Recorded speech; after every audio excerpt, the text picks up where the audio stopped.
바이든 정부의 위기를 지적하신 내용을 접할 수 있었습니다. 바이든 위기의 실체가 미국식 자유주의 정치 모델의 구조적이고 내재적인 한계를 노정한 것이다. 이렇게 이야기했거든요. 지금 견연과 균제인 미국식 자유주의 정치 모델에 대해서 상당히 좀 이렇게 굉장히 긍정적으로 이야기하면서 한국 정치도 좀 그렇게 갈 필요가 있다라고 이야기를 하셨는데 요 한계를 또 이렇게 지적을 했거든요. 그 설명 좀 부탁드리겠습니다. 그 짧게 말씀드리면 네. 길게는 제가 제 책에서 조금 더 썼고요. 신간에서 그 미국은 그 미국이 아니다라는 메디치 이제 신간도 아닙니다. 벌써 1년이 지났나요?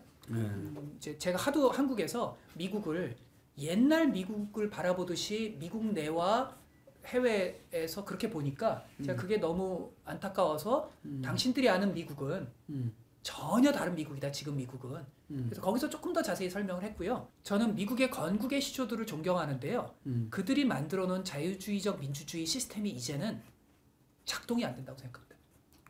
누가 대통령이 되시든 간에 완전히 바이러스가 먹었습니다. 근근히 바이러스가 먹은 채로 근근히 운영되고 있습니다.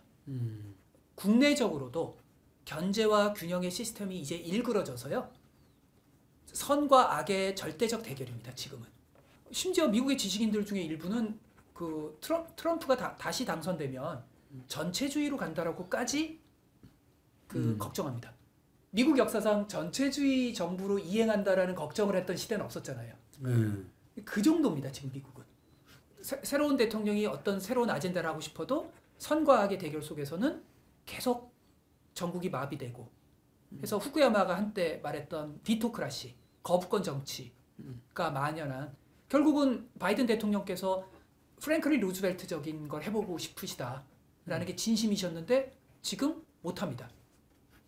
당장 어젠가요? 미국 새로 예산안을 발표하셨는데 프랭클린 루즈벨트의 뉴딜은커녕 상당히 보수적 균형 예산의 아이디어가 들어있습니다.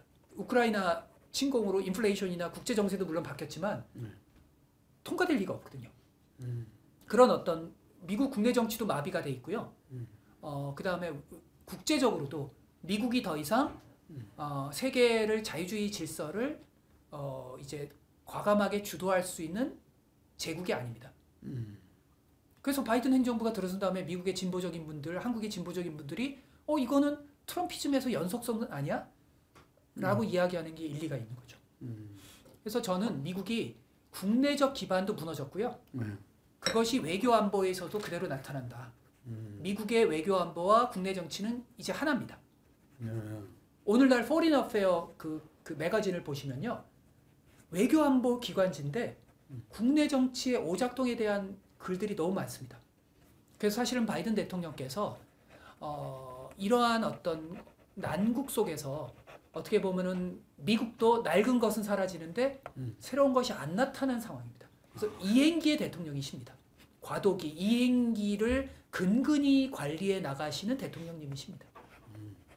그러다가 물론 실수를 하셨죠. 이분이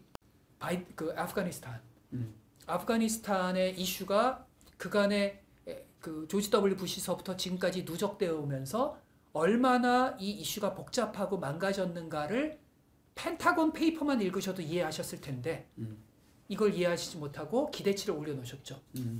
금방 회복된다. 엄청난 실수를 하셨죠. 그래서 지금 미국 여론조사를 해보면 바이든은 결단력 있는 리더가 아닙니다. 심지어 우크라이나 사태에 이런 단호한 리더십을 보이셨지만 여전히 바이든이 결단력인 리더인가라는 부분에서 찬반이 차이가 크지 않습니다. 바이든 정부를 이야기를 하시는데 바이든 대통령. 근데 이게 지금 이제 정책의 저변에는 중국에 대한 불안감이 상존한다는 지적이 있습니다. 그래서 이게 신냉전으로 가는 거냐, 포스트 냉전으로 가는 거냐 여러 가지 이야기들이 있는데 교수님은 미국과 중국의 실질적인 디커플링은 불가능하다 이렇게 이야기를 했어요. 지금 그래서 미국이 중국을 주적으로 삼고 이 신냉전 체제를 구축하는 것 자체가 근본적 한계가 있다. 지금 이 지적이신 거죠. 저는 조금 모호하게 들릴 수 있는데요. 저는 두 가지 입장이 다 있습니다. 그러니까 바이든 행정부가 들어섰을 때 예. 제가 제기했던 태제가 지금은 신냉전과 바이든은 신냉전 리버럴이다. 라는 게 제 태제였고요. 예. 그리고 저만의 태제가 아니라 미국 뉴욕타임스의 어느 기자도 저랑 똑같은 얘기를 했는데요. 이게 역사가 있는 겁니다. 과거 미국의 민주당은요. 온정주의적 리버럴에서 그 케네디 이후로는 냉전 리버럴이 미국의 리버럴의 주류 세력입니다. 즉 소비에트와 단호하게 대결하려는 리버럴입니다. 근데 저는 21세기에 냉전 리버럴이 부활했다. 바이든 시대. 그래서 신냉전 리버럴이다. 라는 게 다소 도발적인 태제입니다. 그래서 그건 진보 진영이 받아들이기 어려운 태제입니다. 그래서 전 진보 진영의 일각의 시각과 저는 다릅니다. 여전히 전 진보적이지만 다만 미국의 보수와 한국의 보수 진영과 저는 또 다릅니다. 뭐가 다르냐면 단지 지금 시대를 신냉전 시대라고 규정하는 건 틀렸다라고 생각합니다. 신냉전과 협력이 상호 모순적인 공존하는 시대다라는 게 제 규정입니다. 왜냐하면 지금 대표님 말씀처럼 경제적으로 지나칠 만큼 세계화가 진전됐기 때문에 이미 현재로서는 디커플링은 불가능하죠. 모든 이슈를 빨아들이는 최상위 이슈. 제가 아까 말씀드린 지구 행성적 이슈, 기후위기. 기후위기 앞에서는 핵 대결이라는 것도 무의미한 거잖아요. 다 죽으면 끝나는데 그게 바로 62년 케네디의 아메리칸 대학 연설의 핵심입니다. 지금까지 미국 대통령 역사상 가장 명연설을 저는 62년 케네디의 아메리칸 대학 연설로 생각하거든요. 그 연설을 한번 대표님 보시면 기가 막힌 명문이고 지금도 시사점이 좋습니다. 케네디가 3차 대전까지 간 직후예요. 쿠바 미사일 위기. 여기서 다시 또 제가 책 프로모션을 해야 되는데 저 나름의 되게 억울한 게 불운했던 책이요. 제가 쿠바 미사일 위기 덕후인데요. 예정된 전쟁이라는 책을 몇 년 전에 펴냈습니다. 한국에서만.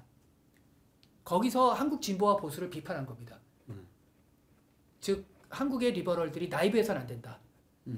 한국의 보수가 네오콘이 돼서는 안 된다. 라는 점에서 쿠바 미사일 위기로부터 교훈을 얻은 책인데 뭐 저 딴에는 야심차게 던졌는데 보수와 진보가 자기 입맛이 안 맞아서 그런지 제 그냥 변명은 많이 사장된 책인데요. 지금 미국은 이 체제 위기, 그러니까 소비에트보다 더 큰 위기감을 가집니다. 지금 백악관은. 중국한테 체제 전쟁에서 질지도 모른다는 위기감이 미국 내 지식인에는 상당히 퍼져 있습니다. 이걸 한국 지식인들은 몰라요. 아니, 과거 소비에트는 처음에 좀 겁을 집어먹었지. 왜냐면 후르초프가 뻥쳤거든요. 우리는 핵을 소시지처럼 그 기억나시죠? 미국이 처음에 믿었어요. 근데 나중에 미국의 CIA가 조사해봤더니 완전 뻥이었거든요. 그래서 소비에트는 그냥 종이 호랑이로 인식했거든요. 근데 지금 미국이 중국에 대해서는 뻥이 아니거든요. 중국은. 실제로 우주에 자기네들 위성을 자기네들이 쏘아서 떨어뜨렸잖아요. 양자 역학, 양자 암호 중국이 다 앞섰습니다. 이거는 게임 체인저거든요. 퀀텀이라는 건. 그러니까 얘네들의 위기감은요. 실존하는 위기예요. 리버럴이든 컨서버티브든 경제보다 더 우선이 뭘까요? 체제 대결이에요. 이거는 실존의 대결입니다. 따라서 한국의 지식인들이 계속 오판했던 것과 달리 미국의 리버럴들은 중국에 대한 옥죄기를 훨씬 더 세게 했잖아요.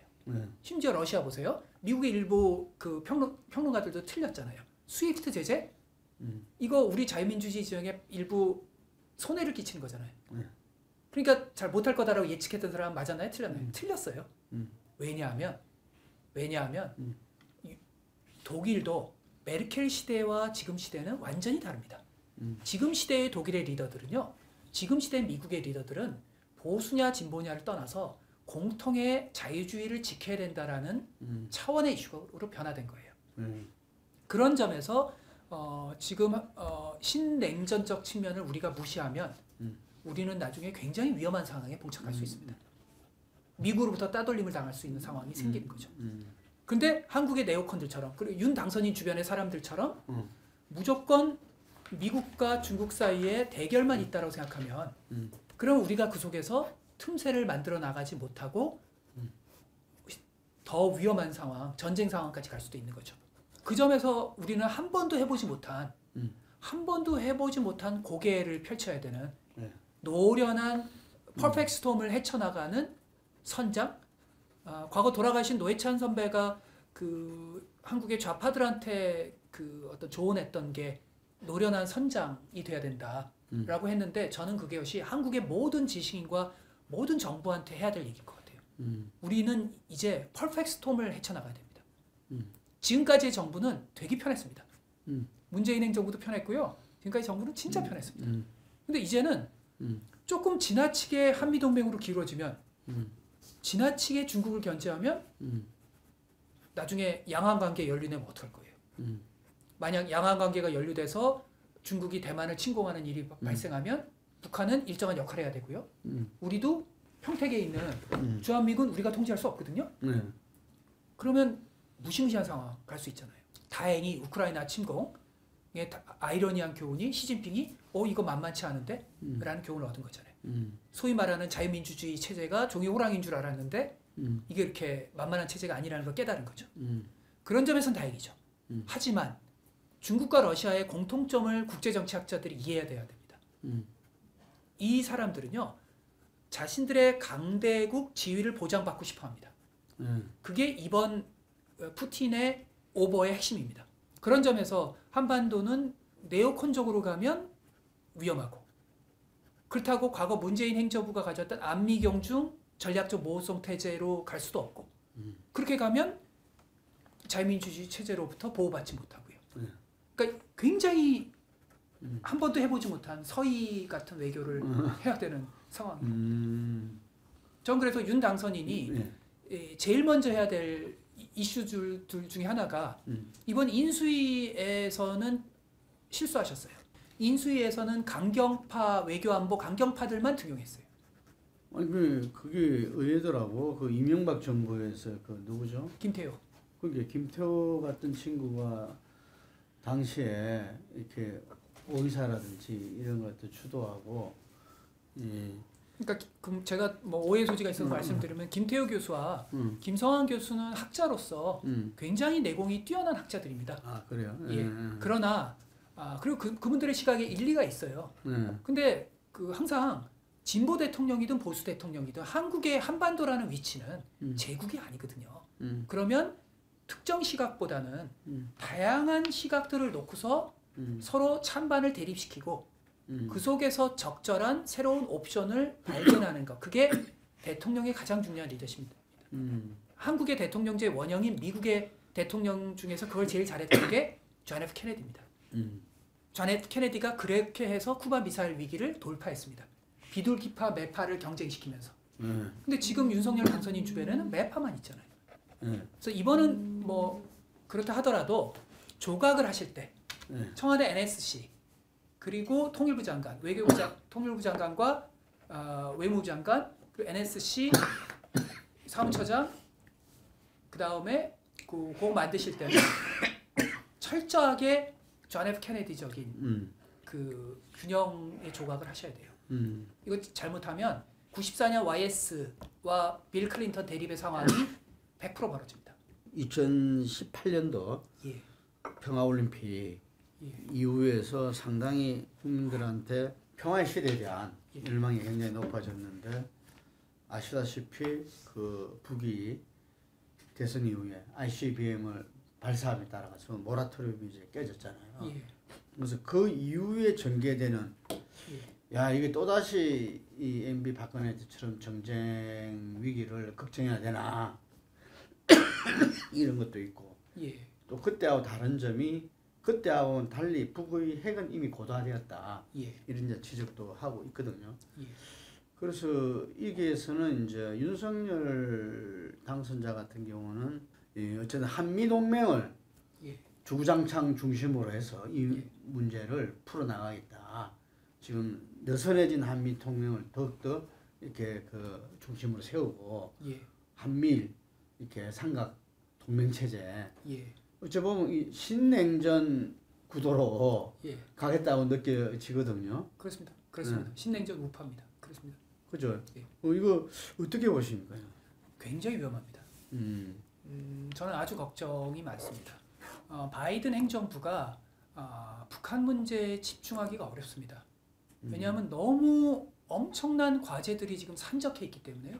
국내적으로도 그렇고 이란 JCPOA 이란 문제가 지금 합의로 가고는 있는데 이란 문제 어렵죠.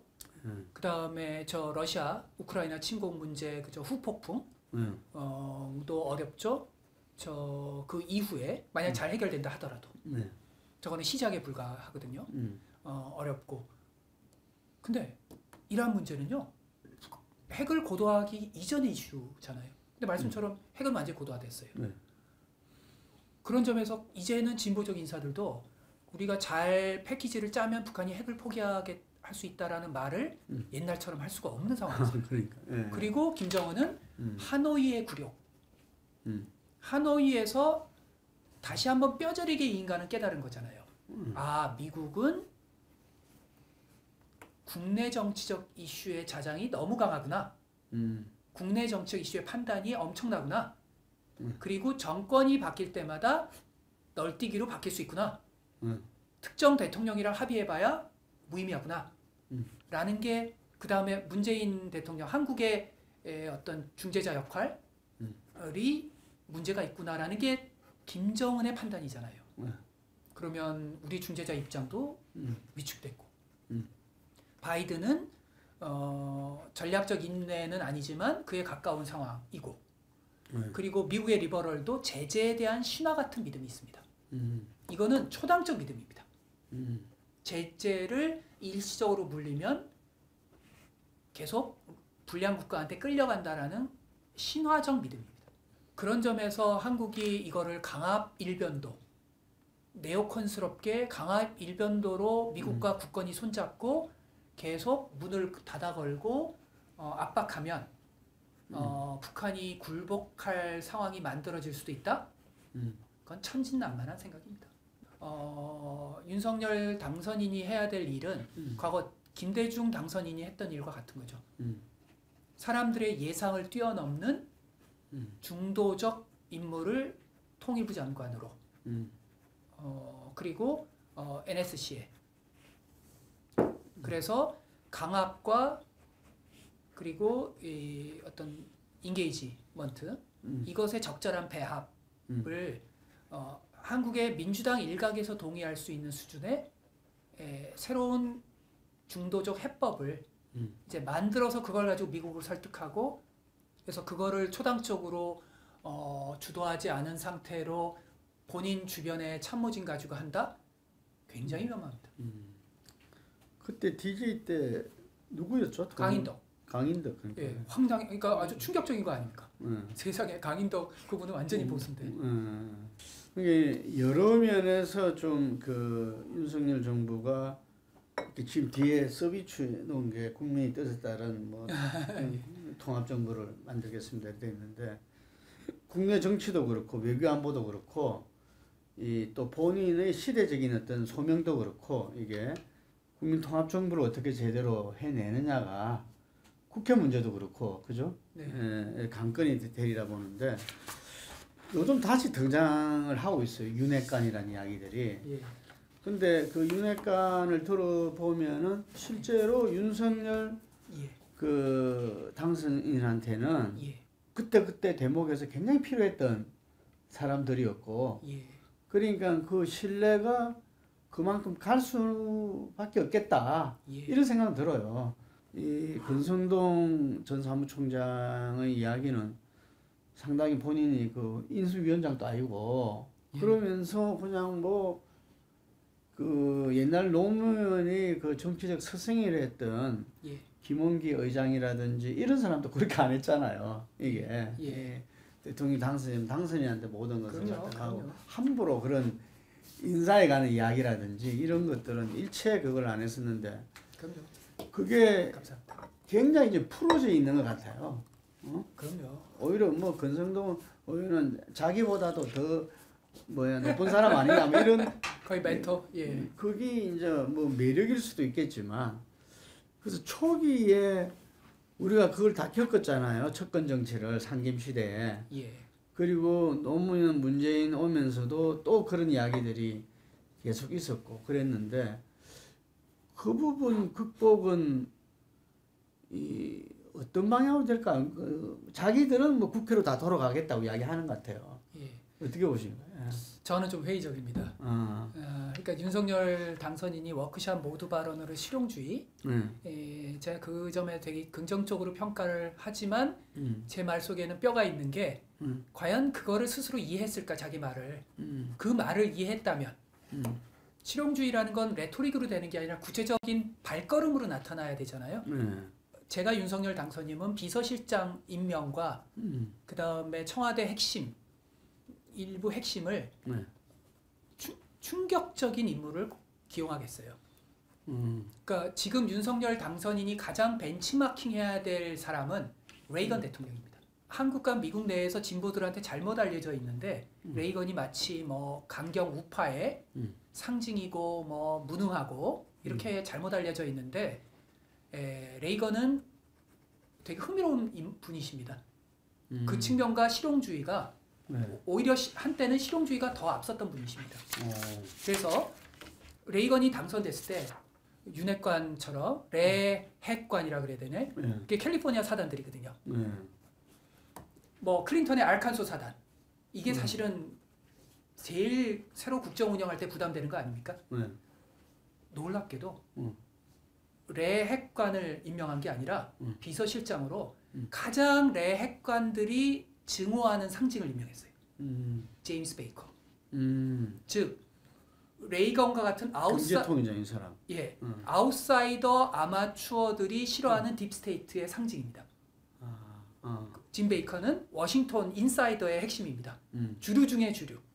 베이커는 미국 역대 진보 보수 합쳐서요. 미국의 수많은 대통령 중에서 저는 아마 제 판단을 누구나 동의할걸요. 진보도 부정할 수 없는 게요. 앞으로도 그런 비서실장이 못 나옵니다. 그렇게 탁월한 비서실장은 못 나옵니다. 그렇게. 예. 이거는 한국에 누가 이 책을 좀 번역해주면 좋겠는데 미국에서 화제가 된 책이 있는데요. 게이트키퍼라는 책이 있는데요. 그 미국의 역대 비서실장들이 왜 실패하는 비서실장은 왜 실패하고 성공하는 비서실장은 왜 실패하는가에 대한 아주 자세한 흥미로운 얘기. 그 저자의 시각과 저는 일치됩니다.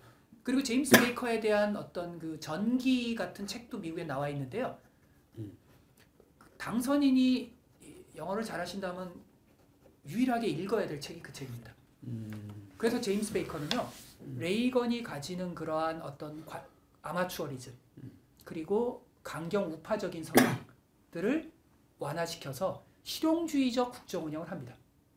그러다가 제임스 베이커가 그만두니까 나중에 이란 콘트라 사건 이럴 때 마지막 그것을 게이트키핑하는 뛰어난 비서실장이 없어서 사고 친 거죠.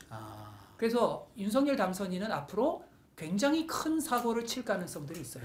인수위 단계에서 가장 금과 억초처럼 제가 생각하는 말인데요. 그 제 기억이 맞다면 제임스 바버라고 미국 대통령제에 걸출한 학자의 얘기인데요. 윤 당선인이 명심해야 될 거 하나가 게이트키퍼 내용이고요.